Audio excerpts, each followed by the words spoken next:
नमस्कार, आपण पाहत आहात ATV न्यूज। पाहूयात आजची बातमी। गुरु पारदेश्वर शिवाचार्य महाराज या तरुणांनी ही निवडणूक हातात घेतली असून सामान्य माणसाच्या जीवनात एक सकारात्मक बदल घडवणारी भावना बापूंच्या उमेदवारीच्या माध्यमातून सामान्य माणसांच्या मनात दिसत आहे।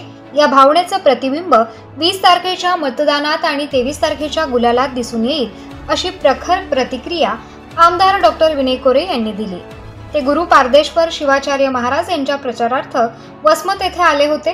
ते पुढे म्हणाले की पैसा हा लोकशाहीत प्रत्येकाचा निष्कर्ष होऊ शकत नाही, तर लोकभावना ही लोकशाहीमध्ये महत्त्वाची असून बापूंच्या रूपाने पहिल्यांदा असा उमेदवार मिळाला असून लोकभावनाच बापूंचा विजय साकार करेल, असे डॉक्टर विनय कोरे म्हणाले।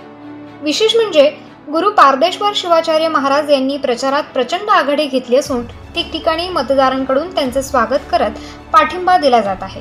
तसेच युवकांमध्ये बापूंची क्रेज निर्माण झाली आहे। गावागावात भिक्षा आणि मतांचं दान करण्याचे आवाहन कार्यकर्ते करताना दिसत आहेत। शेतकरी मेळावा व व्यापारी संवाद मेळाव्याला मोठ्या प्रमाणात शेतकरी, व्यापारी, कार्यकर्ते व युवकांची उपस्थिती होती। उत्साह तर आपण सगळेजण बघताय।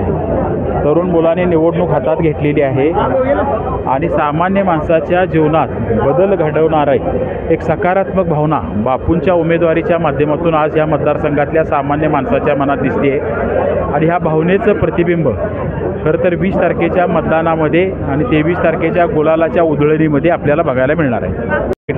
पैसा हा काही लोकशाहीतला प्रत्येकाचा निष्कर्ष होऊ शकत नाही। लोकभावना ही लोकशाहीमध्ये महत्त्वाची आहे। बापूंच्या रूपानं पहिल्यांदा असा उमेदवार मिळाला आहे, त्यामुळे लोक बापूंचं स्वागत करतात। अशाच प्रकारे नवनवीन घडामोडी पाहण्यासाठी आपल्या ATV न्यूजच्या YouTube चॅनलला सबस्क्राइब करा आणि रहा अपडेट।